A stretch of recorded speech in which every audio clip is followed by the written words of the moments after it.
നാടകം അങ്ങനെ ചവിട്ടി തകർക്കുകയാണ്. രാജാവും മന്ത്രിയും ഭടന്മാരും ചേർന്ന് അരങ്ങ് കൊഴിപ്പിക്കുന്നു. അതിനിടയിൽ ആ തർക്ക വിഷയമെത്തി. കിരീടങ്ങളിൽ കേമനാര്.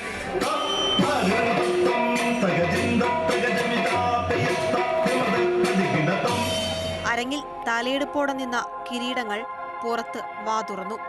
തിളക്കം കൂടിയ തന്നെ വെല്ലാൻ മറ്റാരുമില്ലെന്ന് തുർക്കിയിൽ നിന്നുള്ള അൽബ്രാത്ത് രാജാവിന്റെ കിരീടം.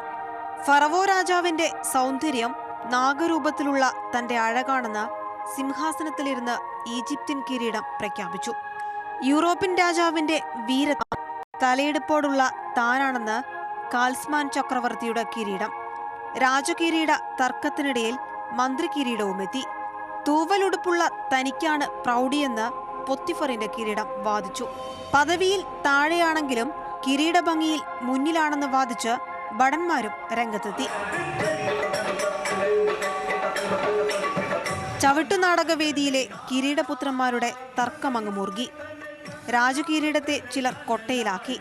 ഉന്തും തള്ളുമായി.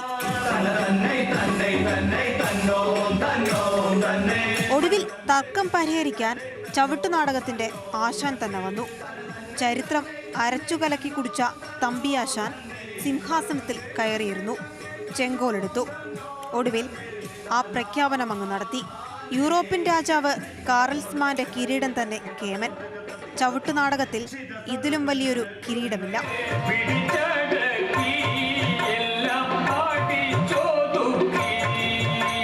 ചവിട്ടുനാടകവേദിയിലെ കിരീട തർക്കം പരിഹരിച്ച സന്തോഷത്തിൽ ക്യാമറമാൻ മനോജ് പയ്യന്നൂരും റിപ്പോർട്ടർ റിയയും വേദി വിട്ടു.